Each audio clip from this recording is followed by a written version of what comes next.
Okay, everybody, thank you so very much for being with us here today at this episode of the MirYam Institute webinar. And whether you're listening live or by postcast or by podcast, on behalf of myself and my colleague and co-founder Rosita Panini, I'm delighted to welcome you to this episode. I also want to acknowledge our colleague in common, Mr. Alan Langer, our great and powerful colleague in common. And I want to thank our guest today, David Hacham. Unfortunately, there were some technical issues, but we've had them resolved. We are now very much looking forward to this, and I apologize to each and every one of you for the delay in our commencement. With that having been said, I want to make one point from the outset. Today, I'm going to act atypically. Usually I like to bring these podcasts and these recordings to an end after about an hour and 15 minutes maximum. I'm actually just going to roll with it. I might go for an hour and a half. I might go for 2 hours. Of course, nobody's commuting these days, so I leave it up to your judgment whether or not you wish to stay tuned in, but you can certainly catch this in a postcast as well. The reason that I'm going to run long is because it's a big subject, and we have a great expert to weigh in on it, which is how will a Biden administration affect a changing Middle East? To ask a series of questions about that subject, we have the privilege of hosting David Hacham.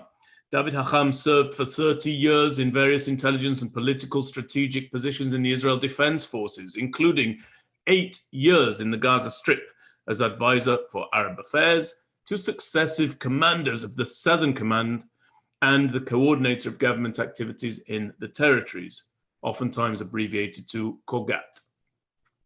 He was actively involved in the Oslo peace process, and he participated in the majority of meetings between Israeli leaders and Yasser Arafat. Following his military service, Hacham was appointed advisor for Arab affairs to Ministers of Defense Yitzhak Mordechai, Moshe Arens, Ehud Barak, Binyamin Ben Eliezer, Shaul Mufaz, Amir Peretz, and Moshe Bogi Ya'alon. Hacham is the author of 2 books based upon his experiences. The first is called Gaza in the Eye of the Storm, the inside story of the Intifada.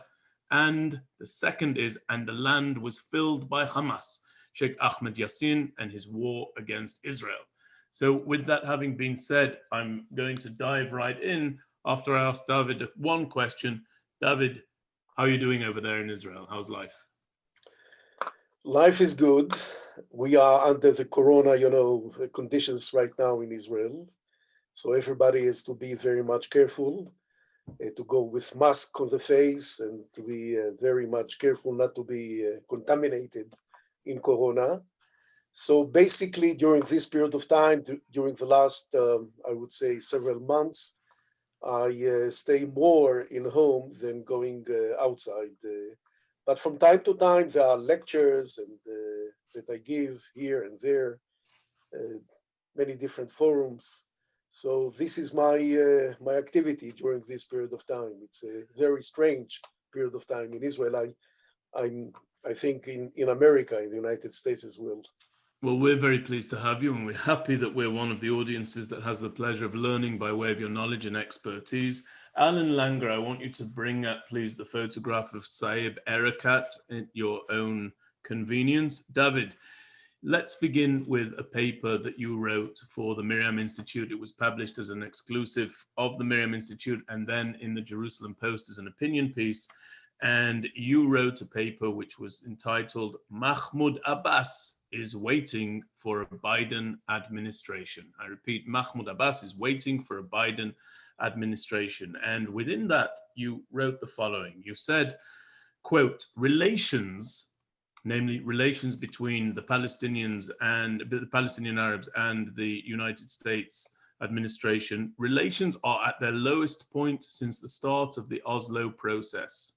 Mahmoud Abbas is almost certainly hoping for the return of a US Democratic administration, one he believes will turn back the clock on several recent US policies regarding the Israeli-Palestinian conflict. Now, before I ask you about that, there's a reason that I've brought up this photograph of Saeb Erekat. He was the chief negotiator for the Palestinian Authority, who worked very closely with Yasser Arafat. He was involved in the Oslo peace process. He died recently following illness. I'd like to know, please, what your thoughts are on Saeb Erekat. What was his life lived doing, please? What is his legacy? And then I'll move on to the Israel-Palestinian conflict in the context of a Yeah. Biden administration. Alan, you can withdraw that photo. Yes, Benjamin. First of all, I must tell you that I knew Saeb Erekat, the late Saeb Erekat, for approximately 30 years, since the beginning of the 90s. I remember the first time I saw him in the TV in 1991 when he went with Chairman Arafat to Madrid, to the convention in Madrid, which was the first, I would say, stage in trying to promote the peace process between Israel and the Palestinians. I even remember that he was with Kafia in Madrid. But later on, after the Oslo process has begun, since the first agreement in September 1993, I saw Saeb Erekat in many, I would say, first of all, in several channels of negotiations between Israel and the PLO. And I saw him in Cairo, in the States, in Europe several times. And I would say that I knew him very well on a personal basis. Saeb Erekat was the chief negotiator on behalf of the Palestinian Liberation Organization, the PLO. And as a matter of fact, he came with Arafat, Chairman Arafat, to all the meetings which took place between Israeli prime ministers, ministers of defense, and even foreign minister. I remember in the 90s, David Levy was the foreign minister of Israel, and I used to go with him to meetings with Chairman Arafat. I must tell you that the last time I saw him with a meeting with Arafat was in the year 2000, before going to the Camp David negotiations in America, in the United States.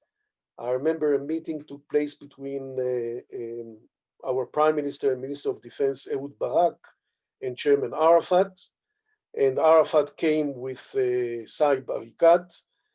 And at the end, I mean, I was the only guy, from the Israeli side, to participate in the meeting between Barak and Arafat. Although Saeb Erekat wanted to enter, but at the end, he was not allowed to enter to the meeting. So I remember Saeb Erekat from this period of time. I saw him, as I've told you before, many, many, many times.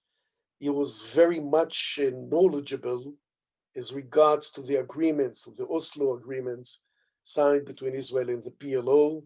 He knew the agreements by heart. He knew every paragraph in the agreement. And he was a very much tough negotiator. He would stand for the Palestinian issues, Palestinians' positions in the framework of negotiations. But at the end of the day, in the 90s, we reached, the interim agreement with the with the PLO, and the Oslo process was, settled between Israel and the PLO. This is Saeb Erekat. I even remember several times that I met him in his house, in his private home in Jericho. I was there several times, including sometimes when I delivered messages from the Israeli, Prime Minister and Ministers of Defense to the Palestinian side. As I've told you, I think that the Palestinian now lost a very important, I would say, negotiator from their side who knew very much, all the details of the agreement. And I'll tell you more than that. I was asked only recently about the legacy, as you said, of Saeb Erekat. And I think his legacy is standing very firm on the Palestinian, I would say, interest in the negotiations, and the Palestinian, I would say, basic demands from the Israeli side, which are in three main issues. First of all, territory. Saeb Erekat said time and again in all the meetings that the Palestinians would like Israel to retreat, to withdraw to the 4th of June 1967 borders, that is to say, to evacuate all the settlements in the West Bank, in Judea and Samaria. This is the first issue. The second one, as regard to Jerusalem, is Jerusalem is the capital of the Palestinian state. This is something he said time and again in all the meetings. And the third issue, the issue of the refugees. Here I would like to put in front of you two words in Arabic, haq al-auda, which means the right of return. And in all the meetings with Sai Barikat, he said time and again that Israel has to accept this position of the Palestinians and to let the Palestinian refugees on the out of 1948, the War of Independence War, to come back to return to their homes inside Israel of the Green Lines, inside Israel prior to the Six-Day War of June 1967. This is the main legacy of Sai Barikat when I remember him as our partner in the negotiations in the Oslo process and later on.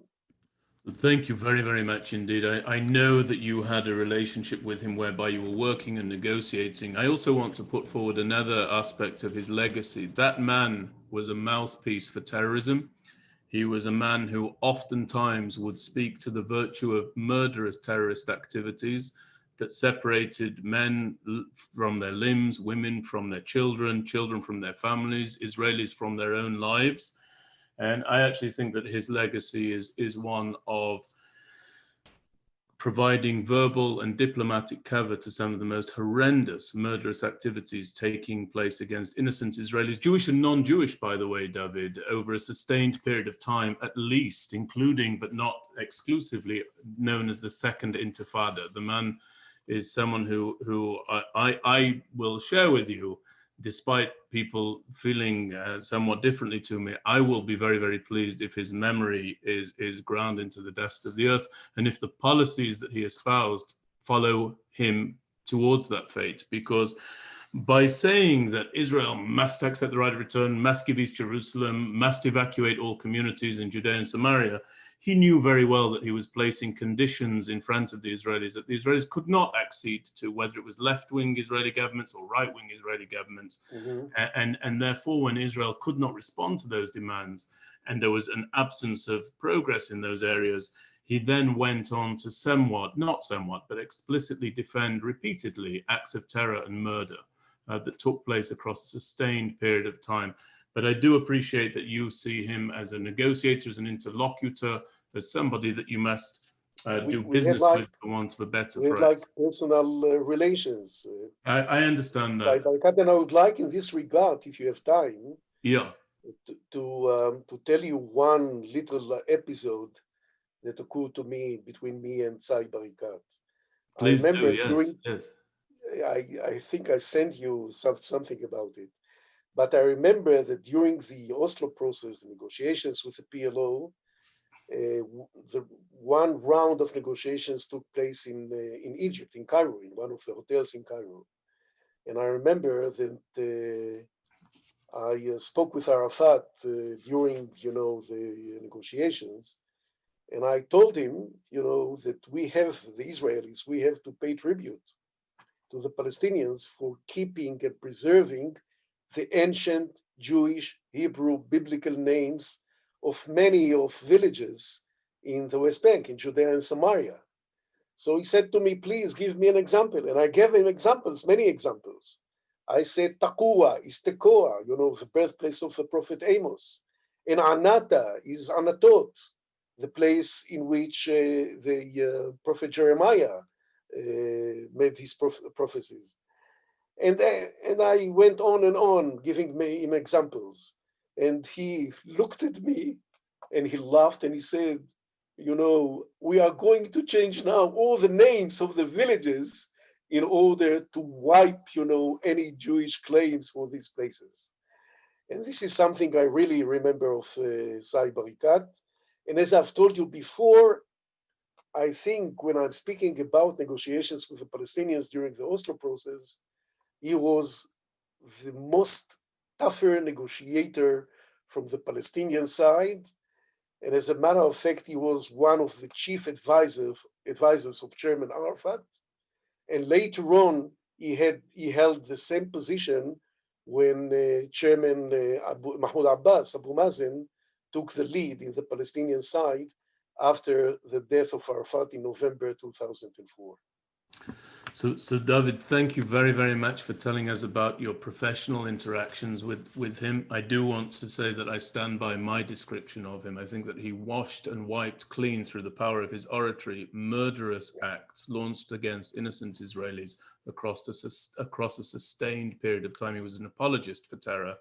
And he's an individual whose memory should be associated with the murder of innocents. And incidentally, just to go off a tangent, then we'll come to the Biden administration, which is the purpose of our discussion here. It's truly a scandal indeed that the Belfer Center at the Kennedy School of Government in Harvard was about to actually bring this man, Saeb Erekat, of all things, to teach on future diplomacy. I mean, this is a failed diplomat for a negotiation that never went anywhere, that endured for 30 years, and he was going to be endowed with the responsibility of teaching future diplomats, future diplomacy students in the American university system. An absolute scandal if ever there was one. But let's turn now, David, to the issue of the Biden administration.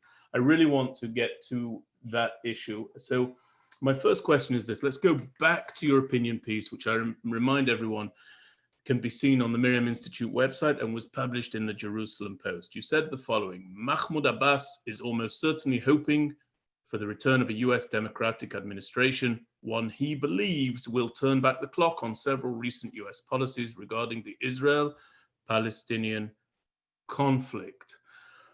What policies do you think will be turned back on themselves that we've seen recently under a Biden administration with regard to the Palestinian Arab issue? Yes, it's very cut and clear. First of all, you are right by quoting me. I think that there is no doubt and no question about the Palestinians that prefer to see Biden administration and not the continuity of Trump administration in the United States. This is very sharp and clear cut that this is like the stand of the Palestinians of Abu Mazen, not to see Trump continuing in his post as president of the United States. They would like to see, I would say, withdrawal from Trump's period of time policy vis-a-vis the Palestinians. And first and foremost, I'm speaking about, giving legitimacy to the settlements in the West Bank and Judea and Samaria. Only today, I don't know if you are familiar with the facts, Secretary of State Pompeo was in Israel. He met Prime Minister Netanyahu, and he visited for the first time, as I recall, one of the the Israeli settlement, Jewish settlement in the West Bank, in Judea and Samaria, this is the first time I can recall such a visit. And he spoke about recognition from the American side, from the United States, of the settlements, the Israeli settlements in the West Bank. This is something in which Abu Mazen would like to see a retreat, a withdrawal from the American administration. And he would like to see Joe Biden as the president-elect, taking decisions, first of all, in this regard. This is something very much important for the Palestinians. In addition to that, Benjamin, Abu Mazen would like to see some decisions taken by the new American administration. First of all, the reopen of the Palestinian embassy or Palestinian mission in Washington that was closed by a Trump administration. He wants this is something very important for the Palestinians to see it. In addition to that, we would like to see no legitimacy, as I've told you before, for the settlements, the Israeli settlements in the West Bank. And I think that there are some more, I would say, issues that are on the table, which are concerned the Palestinians, and they are waiting Biden administration to take. They would like to see, one of the decisions that they would like to see from Biden administration is the renewal of negotiations between Israel and the Palestinians. They would like President Biden to be involved in pressing upon Israel to have, concessions, to give in to the Palestinian side in order to reach, at the end of the day, an agreement. I think that this is something which is, in the prevailing circumstances, is not realistic. But this is something, of course, that the Palestinians would like to see in the future. This is something that I recall now from Abu Mazen's side as regard to the new American administration. So another aspect that you spoke about, David, was the appointment of the ambassador, in this case, Ambassador David Friedman. In your article, you explained that that was quite a controversial decision. Some people thought so. I didn't think so. I thought it was what's termed a blessed decision to have such a great friend of Israel as the emissary of the United States to the State of Israel.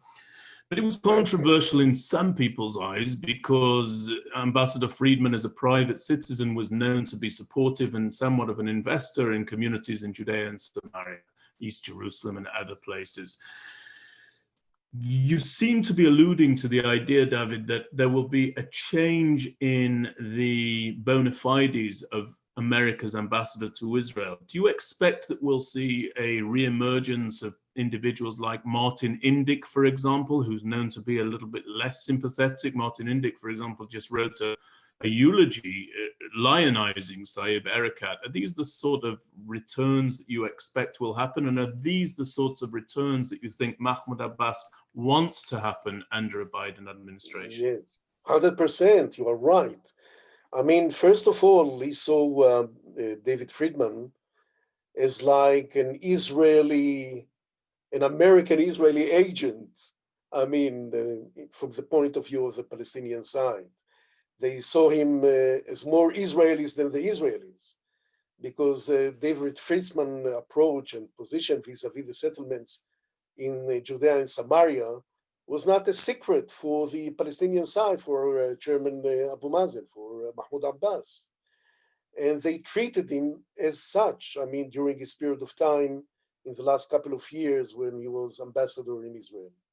I think that now the Palestinian Authority, Mahmoud Abbas, Abu Mazen, would like to see a different type of an American ambassador in Israel. As you have mentioned before, someone which will not be biased in his idea, in his, I would say, attitudes towards Israel, and to be more than neutral. I mean, to go and to support even the Palestinian side in the conflict with Israel. So only today I've seen in the Israeli press some articles dealing with the subject of a new American ambassador in Israel. And there were names being mentioned in this regard. All the names that I saw, including one name that you very much know, the prior ambassador to Israel, Dan Shapiro. Ambassador Dan Shapiro. Dan Shapiro. They spoke about the possibility that he will be appointed by the new American administration to be an ambassador again. All these ambassadors are more, from the point of view of the Palestinians, are more, I would say, neutral, not biased, to Israeli stands and positions. And this is something that Abu Mazen would like to see. He won't like to see again a new ambassador at the same model of David Friedman, which was totally, in their eyes, pro-Israel, pro-settlements against the Palestinians. This is very much cut and clear from the Abu Mazen and the Palestinian point of view.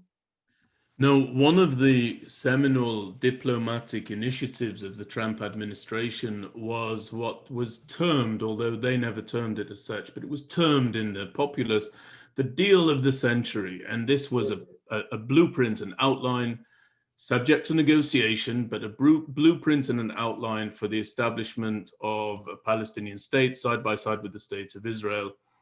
I'll talk a little bit more about that if necessary.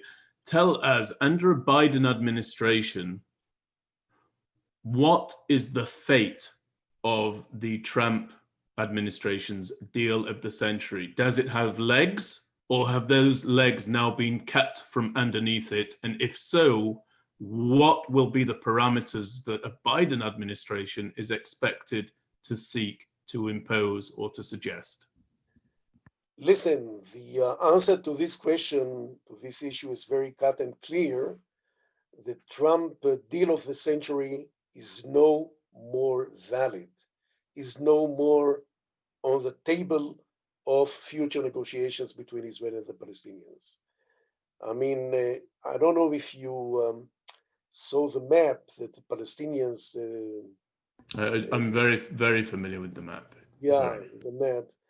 I mean, the deal of the century of President Trump was not even the beginning from the point of view of the Palestinians for talks and negotiations.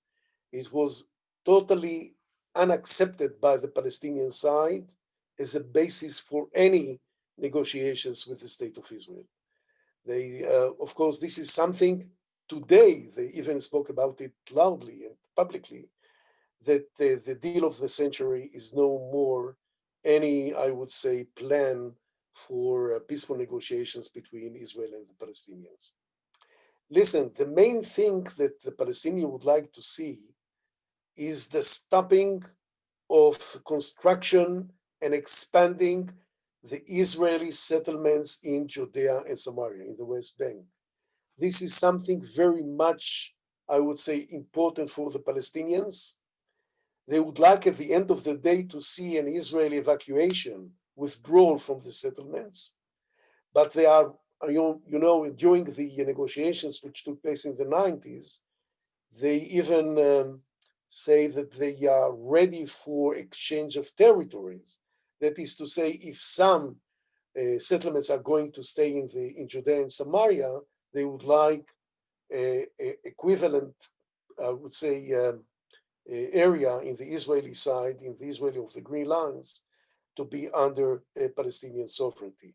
But the issue of the settlements is very much important and sensitive for the Palestinians, and they would like to see Israeli withdrawal from the settlements. And in your view, do they expect that a Biden administration will move towards a withdrawal? Listen, in theory, they would like Israel to withdraw and Biden's to press upon Israel to withdraw and to evacuate the settlements. But I think that they are realistic. They know that this kind of development is not realistic. At least I think at the end of the day, they would like to see Israeli withdrawal from the majority of the area in the West Bank, and maybe they will accept the principle of exchanging of territories. That is to say, if Israel is going to stay in some settlements in the West Bank, in Judea and Samaria, they would like the same, I would say, size of territory in the Israeli of the Green Lines to be under Palestinian sovereignty. But they are realistic. I think all partners to the peaceful negotiations now are realistic, and the possibility to renew negotiations in the prevailing circumstances between Israel and the Palestinians are very, very far away. I think it's not something realistic today, and this is my analysis. I think in addition to what I'm saying, Abu Mazen is 85 years old this November, 85 years old. And I don't know if Abu Mazen will stay with us many years to come in order to be a partner for peaceful negotiations with the State of Israel. And as a matter of fact, during the last several years, especially during the last year, 2020, the Palestinians are trying to pave the way for a new successor, for a new leader to lead the Palestinians after the period of time of Mahmoud Abbas, Abu Right. Mazen. And this Now, is now mhm. the situation. David, now The I want basic to, issue, mhm. I want the to, deal of I the want to move century on to the issue of is Iran. not anymore, I would say, something to deal with at the present circumstances. Thank you very much. I'm going to move on to Iran now as a subject because it's been in the news indirectly, some would say directly, because of what has transpired within Syria. So, to put everybody into the context, there were a series of mines set, armed, and laid out for the detonation and killing specifically of Israeli troops who were patrolling the border. And the state of Israel, the Israeli Defense Forces, has detonated certain Iranian strongholds within Syria, saying that they will not allow an Iranian presence to build up there. And what they said there from the Israel Defense Forces, and I'm quoting, is they said, Iran, we are watching you. We will not allow Iran to entrench itself in Syria. But the reality of the matter is Iran is pretty entrenched inside Syria. And I don't know if the IDF has the ability to remove it or turn it back on itself. So let's ask a question about Iran in the context of a Biden administration. Just tell us a little bit about the retaliatory strikes, David, that took place against those Iranian assets that I mentioned inside Syria. And tell us a little bit about the readiness of Israel to attack military installations, but not to eliminate, and you're someone who's dealt with targeted assassinations, among other things, during your career, but not a willingness to eliminate Iranian operatives. I know there were some Syrians killed in the strike, some say 3, some say 10, but generally speaking, all efforts were made to avoid the killing of personnel. What is Israel communicating by detonating facilities, not eliminating representatives or terrorists of the Quds force? Listen, first of all, this is not something new when I'm speaking about the Israeli stand, the Israeli position vis-a-vis the Iranian, I would say, involvement and presence in Syria. We have seen even in the past Israeli, attacks against Iranian bases and Iranian Al-Quds, guard inside Syria. And as a matter of fact, I must tell you in the beginning, in principle, that from the Israeli point of view, from the point of view of the Israeli government, the Israeli Ministry of Defense, the Iranian involvement and presence in Syria is a red line from the Israeli point of view. And as long as there will be Iranian military bases and military presence in Syria, Israel won't, I would say, hesitate to attack these bases, these Iranians, in order to complete with the Iranian presence in Syria, which is, as I've said before, a red line from the Israeli point of view. And this is why we have witnessed in the last couple of days, the Israeli attacks on bases related with Iran inside Syria. And this is not something which nobody knows. I think that in the future, if this involvement in Syria will continue, we'll see similar attacks taking place by the Israeli Defense Forces inside Syria.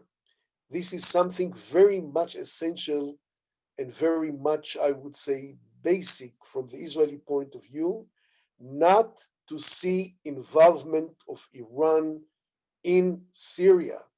This is something Israel won't accept in the future. And it's, as I've said before, a red line from the Israeli point of view. And this is why I think that in the future, of course, if the Iranian presence in Syria will continue, Israel will have to act in a military way, in the military attacks, in order to try to persuade, I think, the Iranian Ayatollah's regime to complete and to withdraw from the Syrian territory. This is one of the basic, I would say, policy line of the IDF and the Israeli government vis-a-vis the Iranian involvement in Syria. So let's again focus this in now, David, on the Biden administration. You, of course, recall that the JCPOA, or the Iran deal, was a deal that was struck and brokered by the Obama administration with Joe Biden as the vice president. This was an extremely problematic deal. It's a deal from which the Trump administration withdrew and sought to tighten up and make more robust if they were going to re-enter that deal. That never came about during the Trump administration. But does Israel feel that a Biden administration will seek to rejoin and re-implement the JCPOA? Yes, Benjamin. Unfortunately, I think so. I would like to tell you, first of all, that we are now before the period of time of President-elect Biden in the White House. So all what we can say about the future positions of Biden administration is something premature, because he's not in the White House right now. But in accordance with the positions being declared during the elections campaign, and on the basis of the 8 years he was the vice president of President Obama in the White House, I think that we can walk on a solid ground by saying that there is a possibility, and this is, Benjamin, I think, the negative aspect in Biden's administration, future administration in the White House. I'm speaking about I would say, the attitude, the stand, the position of the American administration of Biden vis-a-vis the agreement with Iran, vis-a-vis the fact that the former president of the US, President Trump, withdrew from the agreement with Iran and took a more aggressive and active, I would say, stand and positions vis-a-vis the Ayatollah's regime in Tehran.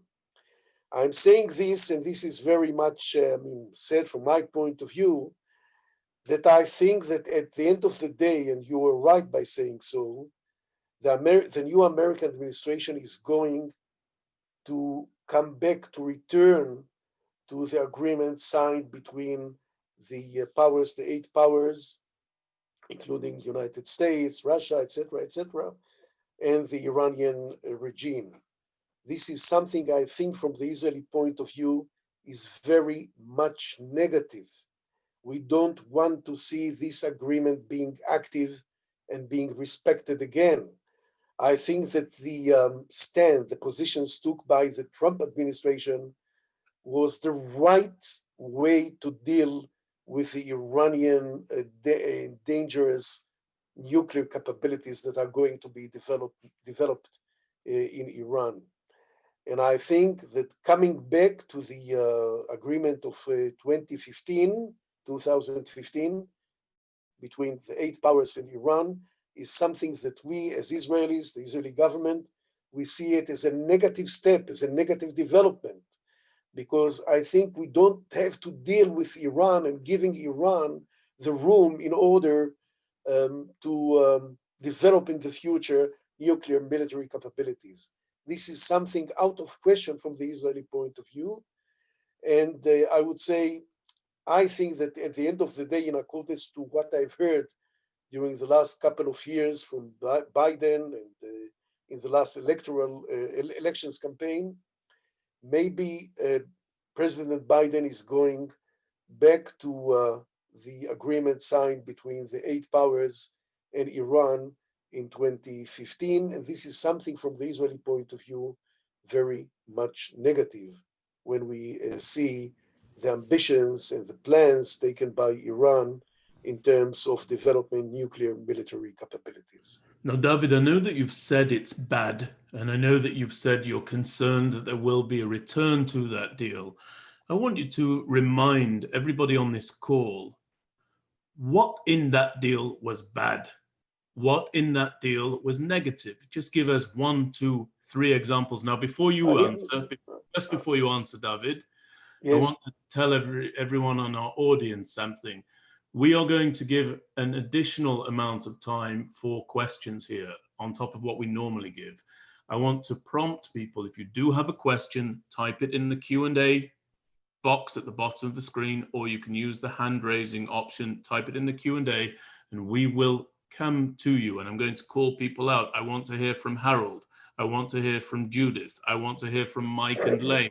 I want to hear from all of the people who email me only after a webinar that they would have liked to ask a question during the webinar, because this is a subject that's close to everybody's heart. So please write in your questions now, and I'm going to do my very best to get those questions to David live during this webinar. David, Yes. 3 examples about what's Example, listen, first of all, I would like to say to you in principle that I don't believe the, I would say, the Iranians, while they are saying that they want to quit from the developing nuclear military capabilities. This is something that we have to take, into consideration in the beginning.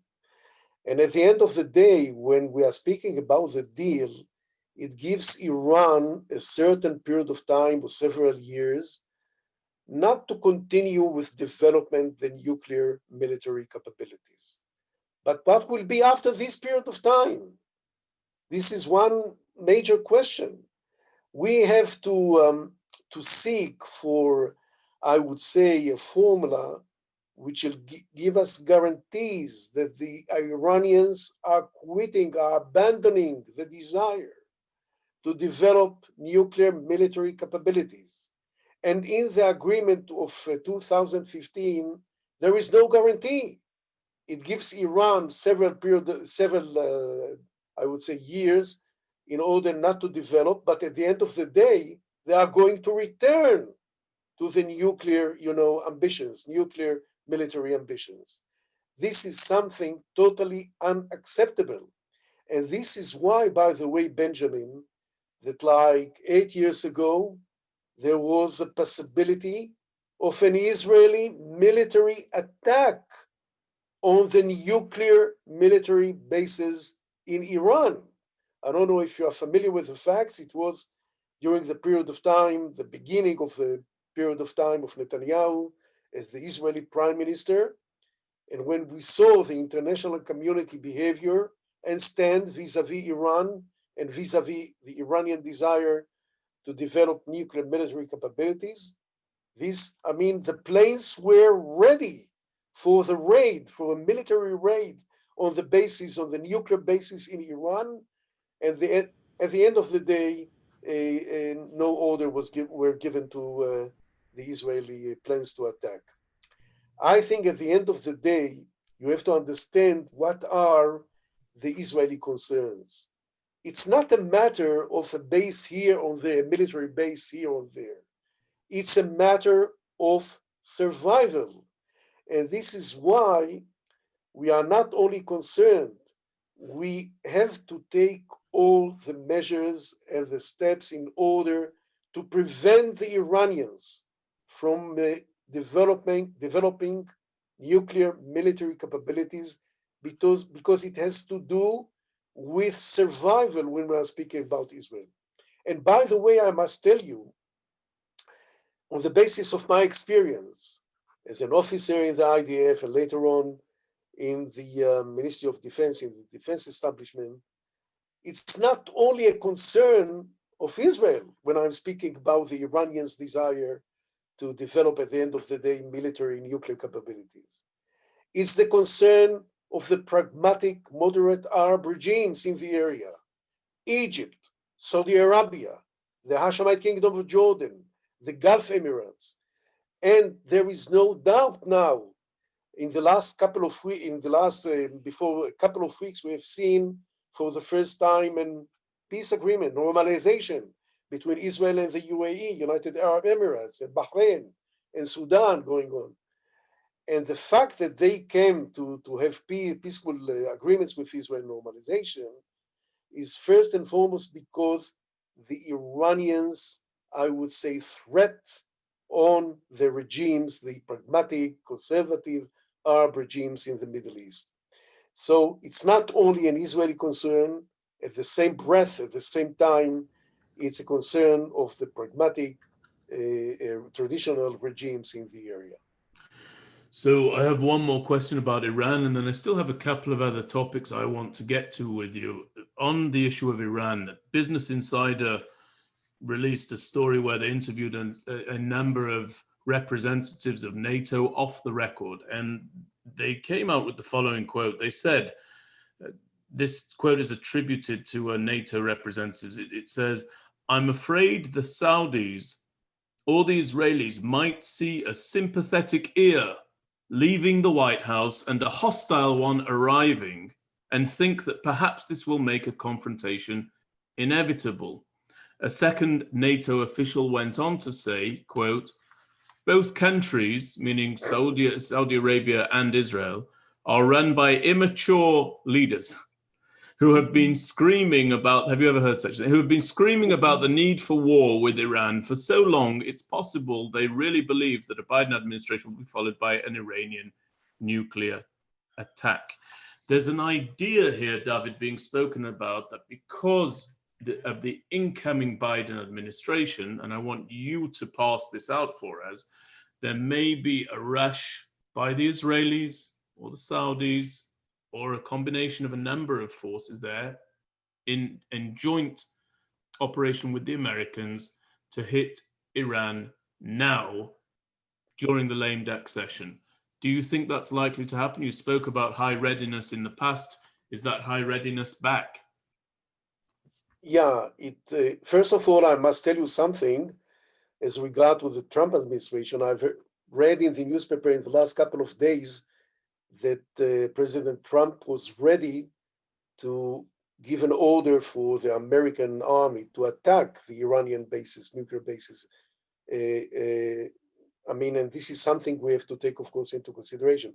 At the end of the day, in accordance to what I've read, the American or President Trump decided not to exercise this attack against the Iranian military nuclear bases. Listen, this is going to be number one challenge which are going to face Israel, and I think at the same time, the United States of America, the Biden administration. I think that Israel will prefer in the future not to be the only state exercising a military attack against the nuclear military bases in Iran. I think it's like a strategic position of Israel to see like mutual agreement with the United States of America when speaking about the Iranian nuclear threat.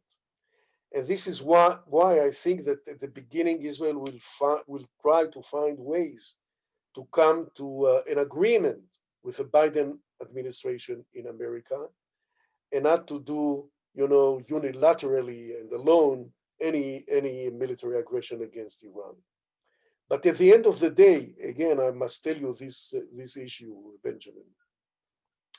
When speaking about the Iranian potential threats, nuclear threats, vis-a-vis Israel, I think that at the end of the day, the Israeli decision will be taken when speaking about what amount of threat is stemming from the Iranian regime, and this is something that will, I think, influence the decision taken by the State of Israel. As I've told you before, we prefer, of course, a dialogue and an agreement with the American side, with the United States of America. But at the end of the day, when speaking about Israeli survival, we have to take into consideration a potential decision taken by Israel by itself vis-a-vis the Iranian nuclear capabilities. And this is something, of course, that we have to take into consideration. All the parties involved, including the United States, the European, etc., to take into consideration, because when speaking about survival, there are no, calculations in this regard. A state which will, want to protect the civilians, the Israeli population, will take any decisions which are needed in order to protect and to save the survive of the population in Israel. So I've got two more subjects I want to ask you on, and I'm going to try and keep it to a concise format. David, before we open up, can you still see me and hear me okay? I just saw you. Yes, it's okay. Great. So I want to talk about normalization. You've just spoken about that, David. Normalization between Israel and her Arab neighbors or Arab states in the region. Do you expect that the Biden administration will continue this march towards normalization, this incredible historical march toward normalization that we've seen between Sudan, Yes. Bahrain, the UAE?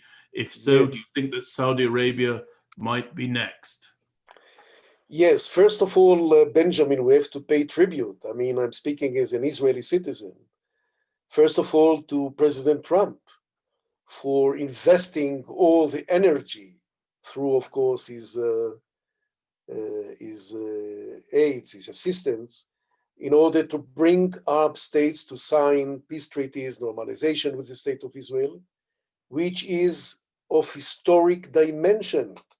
You know, first of all, I must tell you that we have signed peace treaty with Egypt in the year 1978 between the late Menachem Begin, the Israeli prime minister, and the late Mohammed Anwar Sadat, the president of Egypt, the first, peace treaty signed between Israel and an Arab country.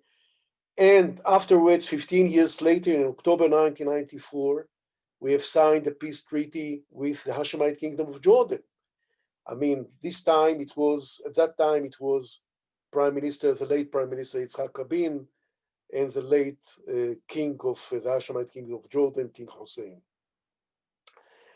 You know, since then, we have tried to reach in the framework of negotiations, through negotiations, a peace treaty, a solution with the Palestinians. But this is like the first time after so many years, after the signing of these peace treaties with Jordan and Egypt, that two other Arab countries, Gulf Emirates, Bahrain, and the United Arab Emirates,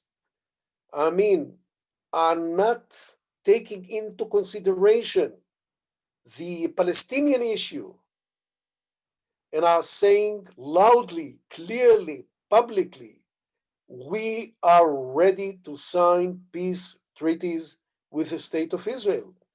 Only a couple of days ago, listen, it was like a dream. We saw the Minister of Foreign Affairs of Bahrain in Israel, in Jerusalem, meeting with Prime Minister Netanyahu, meeting with Secretary of State Pompeo in Jerusalem. This is something, in the past, it would have been like a dream that, will not come and be true.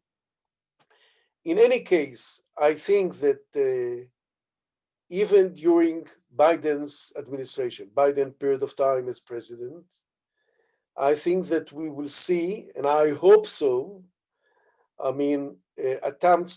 efforts taken by the United States of America to expand the circle of peace in the area of the Middle East. And you are right by saying, listen, if Saudi Arabia is going to enter to the circle of peace, this is something of enormous significance, not only from the Israeli point of view, but from the regional point of view, from the Middle Eastern point of view.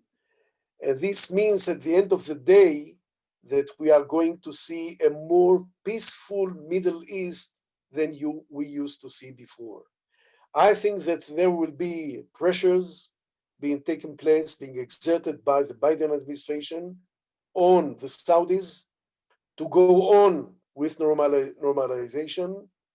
In the way, after Bahrain and the United Arab Emirates, we have to speak about Sudan, which agreed to sign and to continue with normalization with Israel. I think Oman is another candidate. Morocco is another candidate. But Saudi Arabia is a very, I would say, key state, Arab state, in order to join the circle of peace in the area. And you do expect think the Biden administration to continue that. You do expect them to work yes, towards that. I think that even the Biden administration will understand and will know that this is something of historic dimension and can change the very reality of the Middle East area, of the Middle East. And to transfer the Middle East from an area of war, among battlegrounds, disputes, conflicts, etc., into an area of peace. I think the most important thing that I would like to emphasize in this regard, that until, the last period of time, the last year, the Palestinian issue was the main obstacle in the way of signing peace between Israel and Arab countries.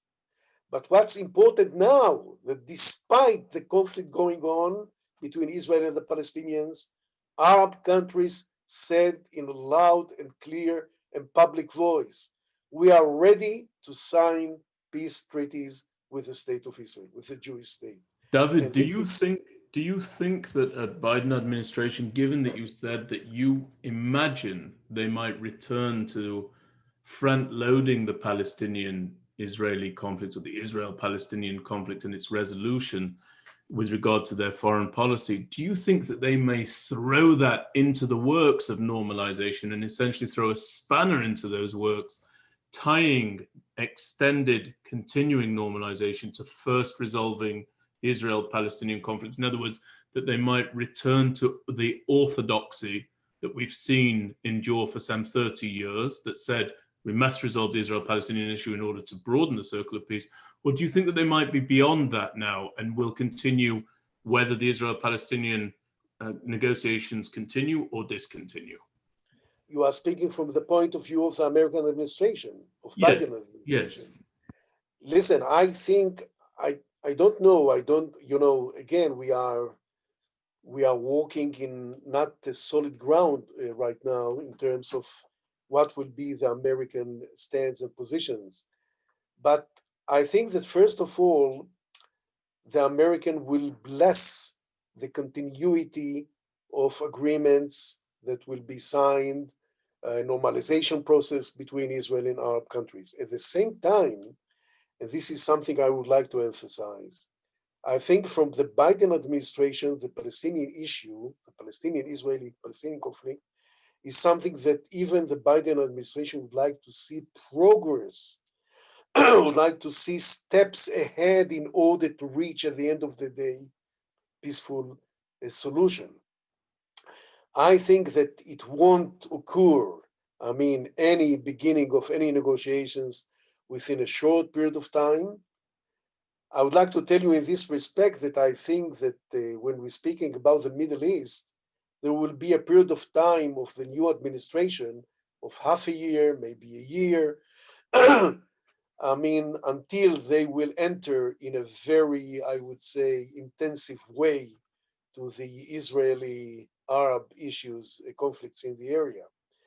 And this is because, the first time, the Biden administration will have to focus and concentrate on internal domestic problems, basically the corona issue, the corona epidemic, and the economic conditions in America. But after that, I think that the Palestinian-Israeli conflict is maybe one of the basic issues that the Biden administration will have to focus on and to concentrate, and trying to enhance the negotiations between Israel and the Palestinians. I told you in this regard that looking the gaps between Israel and the Palestinians right now, I'm not very much optimistic that something will come out of it in the coming years. David, let me We ask you. have to wait and see a change, a real dramatic change in the Palestinian position vis-a-vis the state of Israel in order to see this process to occur in the future. Let me ask you a question before I open it to our audience, and I'm going to begin asking Alan to unmute. I want him to begin by unmuting Harold. Harold, if you can be ready to ask your question in a moment. David, listen, it's a period of tumult in the United States of America. There are many American Jews who are great supporters of the state of Israel, but to play off what you just mentioned, the problems domestically in the United States of America compelled them to vote one way or another, perhaps even over foreign policy considerations, perhaps over the Zionist considerations, their pro-Israel considerations. It's been a very, very difficult period in the United States. I myself have been here for a long period of time, and I don't think the US is exceptional for facing a difficult period of time. With that having been said, before I do bring it to the audience, we've spoken quite a bit about challenges that will follow the arrival of a Biden administration. What are some of the unique opportunities? What are some of the things that a President Trump could not have gotten done, in your judgment, but a Biden administration just might be able to do in order to bring about a positive impact upon the Middle East? Is there anything there that springs to your mind? Listen, we are living in a very tough neighborhood in the area, in the Middle East. And first of all, I must say that in the last 4 years, during the period of time of Trump as president, he did a lot in terms of supporting the state of Israel vis-a-vis all the conflicts in the area, basically with the Palestinians. I would like to hope that in the future, when President-elect Biden is going to come to office and to function as the president of America, you will have more influence on the Palestinian side in order to see, to pave the way for the Palestinians and the Israelis to come back to the negotiating table. This is something very much hard and difficult, but I would like to see the American administration take a more serious and firm, I would say, ways in order to press upon the Palestinians to come back to the negotiating table and to discuss with the Israeli side all the core issues standing on the negotiating table, on the table of negotiations, including settlements, including, of course, Jerusalem and the right of return of the Palestinian refugees. This is something which I would like to see from the Biden administration, although I won't hide of you that I'm not very much optimistic in this regard, looking the prevailing, conditions from both the Palestinians and the American administration. Thank you very much, David. Harold, you're on. Thank you, Colonel, for sharing your viewpoint. My question is that Prime Minister Netanyahu has stated that he has had a 40-year warm relationship with Joe Biden and that the president-elect is pro-Israel. Should we believe him? Yeah, first of all, this is the Prime Minister of Israel. We must believe him. I don't think that Prime Minister Netanyahu is cheating or saying wrong things as regard to his relations with President-elect Biden. I myself, from as an observer from the side, know that President-elect Biden was pro-Israeli in many decisions he took. I even remember, but there are some kind of misunderstanding and I would say differences of opinion. I remember that in the last visit of President-elect Biden to Israel, I don't know the year exactly, but there was a problem with giving, instructions by the Israeli government, by Netanyahu's government, for constructing in one of the settlement in the area of Jerusalem, one of the quarters of the Jerusalem it was in the Palestinian side until 1967. And there was some kind of misunderstanding in this regard with Biden. He was that period of time vice president of President Obama. But I think that to a large extent, during the period of time of Biden in the Senate and as vice president, he was not against the Israeli side. He supported Israel, and he's very much known for being a supporter for the state of Israel. I'm not afraid of, Biden taking anti-Israeli positions. I mean, there are issues that we have to be worried, that we have to explain our concerns to the new president in America, to Biden's administration. And I hope that they will be understanding for the Israeli concerns and the Israeli interest in this regard. So I can tell you that I, first of all, believe Prime Minister Netanyahu. And I mean, 40 years is something that we have to take into consideration of recognition between Netanyahu and President-elect Biden. Thank you very much, David, and thank you, Harold, for your question. Alan, I'd like to direct you to please unmute Mike and Lane. Mike and Lane, I'd like you to ask your question. Please, you've got 15 seconds. That rule applies even to those of you located in Baltimore. 15 seconds.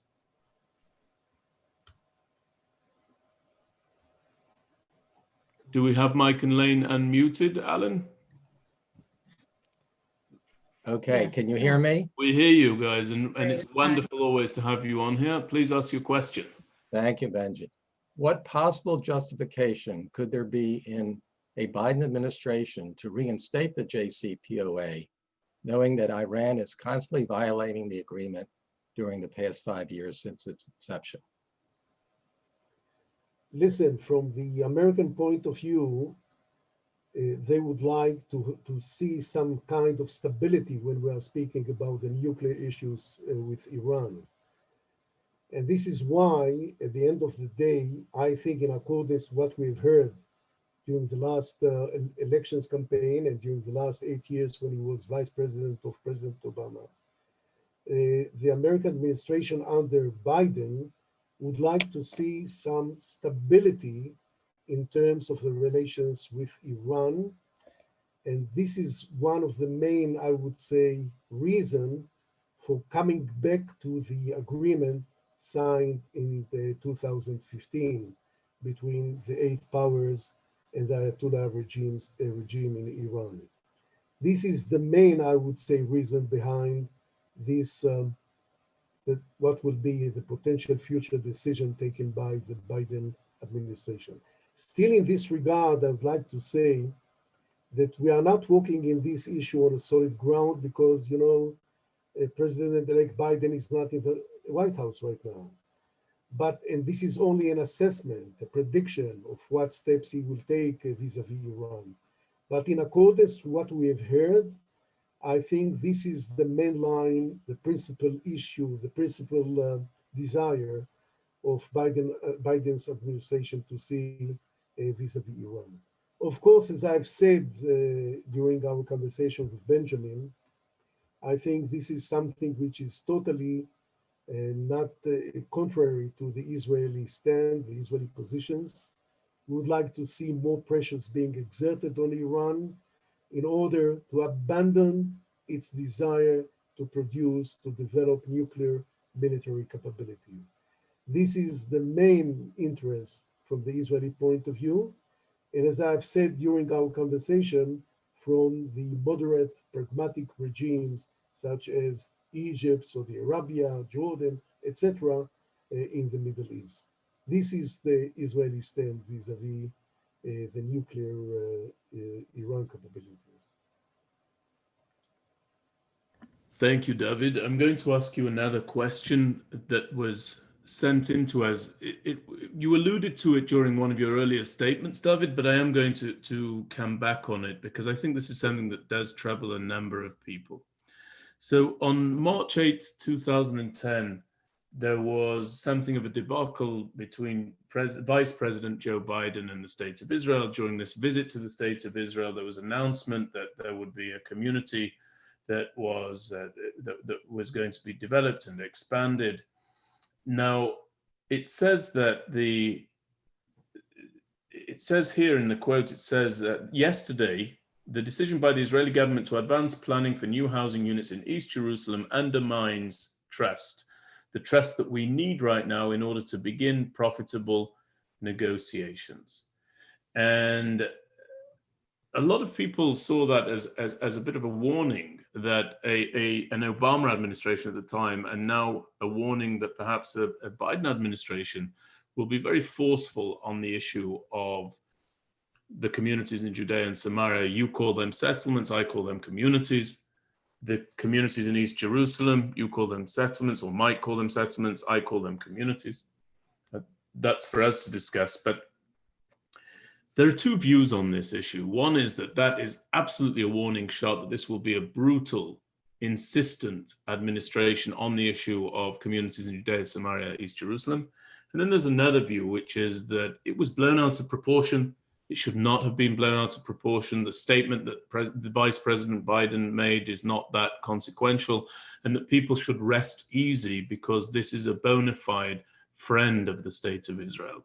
And when compared to others who were seeking the nomination, for example, Bernie Sanders, who is not a friend of Israel, he's an opponent of the state of Israel, we should actually breathe a sigh of relief that it is Joe Biden coming as the president of the United States and not some of the others who are vying for the same office.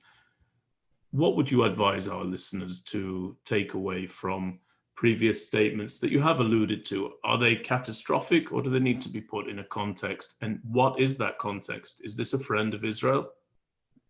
Yes, I think that in principle, we are not speaking about a hostile president-elect. I mean, we're speaking about Biden.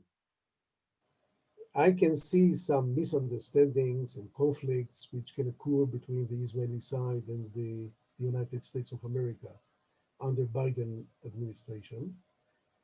But at the same time, I think that the Biden administration has to understand the principles guiding the Israeli government when we are speaking about the territories, about Jerusalem. First of all, you have to take in mind something very much important. Since 1981, I think, United Jerusalem was declared as the capital of the state of Israel. And I'm speaking East and West alike. I mean, all Jerusalem is the capital of the state of Israel.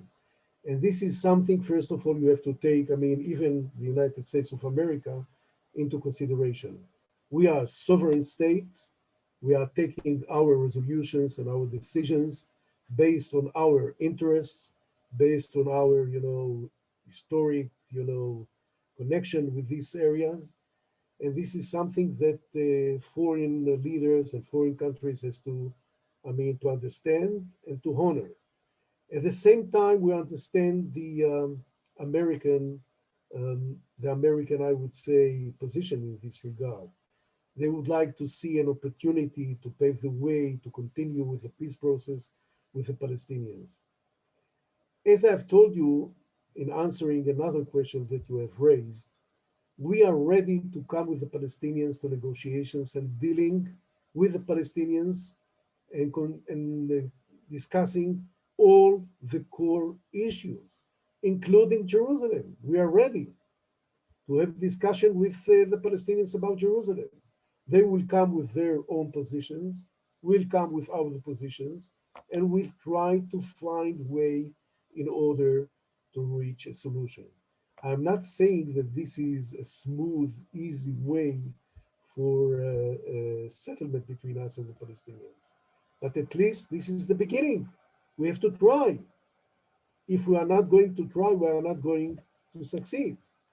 In any case, I would like to hope, and this is something, again, we are not on a solid ground because the Biden administration is not in the White House yet. But I would like to think that at the end of the day, this issue that you have raised of construction in the area of Jerusalem will not be a dramatic obstacle between us, between Israel and the new administration in the United States. We would like to base our relations on mutual understanding of the interest of each side. And we are ready to do our utmost in order to renew negotiations with the Palestinians, but taking into consideration the security needs and the security, concerns of the state of Israel in this regard when speaking about a Palestinian-Israeli settlement. David Hacham, thank you so very much. That's going to be the conclusion of our episode of the MirYam Institute webinar today. I want to thank our audience. Thank you, all of you, for dialing in and for pressing on with us. First of all, thank you for your patience at the beginning as we experienced the technical difficulties. Thank you for your continued patience as we had to make an adjustment. Thank you, David, for your adjustments with that. I know that's not easy, and I know how professionally you Thank approach you, these Dr. matters. It's my honor. Thank you for all of the insight that you've provided to us. And on behalf of my colleague and co-founder, Rosita Panini, and our colleague in common, the great and powerful Alan Langer, I want to say thank you. We look forward to a prosperous working relationship between the United States of America and the State of Israel, regardless of whomever may occupy the office of the presidency or the office of prime minister. Thank you very much indeed, David. Take care. Thank you, Dr. Bye-bye. Thank you. The best.